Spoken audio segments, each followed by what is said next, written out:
we're talking about fertility yoga. Something I get asked a lot is, how is it different to like normal yoga? And the answer to that is, it doesn't look any different. If you see like a fertility yoga class, you're not going to think, okay, that looks weird and different. It's not something that I've made up or that anyone else has made up.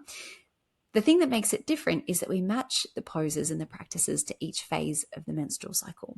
So that is something that is very, very beneficial to your hormones and just your overall mood and to your health, really. And so we look at, during our bleed, during menstruation, that's a time for rest and restorative poses, really gentle movements. As we work through to the follicular phase into ovulation, we bring a lot more energy and a lot more heat into the practice. So a lot more warrior poses, a lot more standing up, coming back down.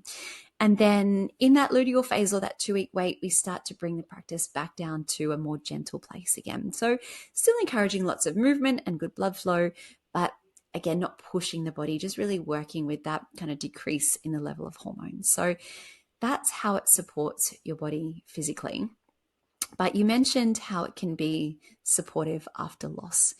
And I feel like the what you go through on this journey, I mean, even just going to an IVF clinic can be traumatic and is a lot on your body. The things that are done to your body when you're going through fertility treatments is a lot, and it's not to be discounted. And then you put on top of that pregnancy loss or multiple losses, and it is just so much to go through.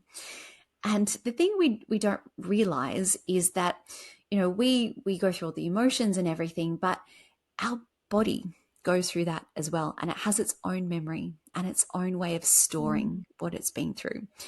When you are stressed, one of the first things that happens is that we tend to tighten up and tense our hips. So our hip flexors, our pelvic floor, our abdomen become very tight because you need those muscles if you're about to run or to fight.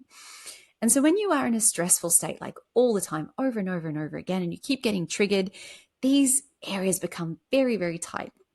So when we get on the yoga mat and we do hip openers, pigeon pose is one of the, the ones I see that this happens the most. People get really emotional because they think, well, I'm fine. I'm cool. I'm here to do my yoga practice. This is great. And then all of a sudden they're crying. Like, why am I crying? Because your body is letting go of what it's been holding on to, and it wasn't given the opportunity to do that until now. And we're not taught to do that. We were taught to go and talk about our problems and, find someone to discuss it with. But, your body needs to be able to let go as well. And that's how it can really help us heal from some of these things and from loss as well.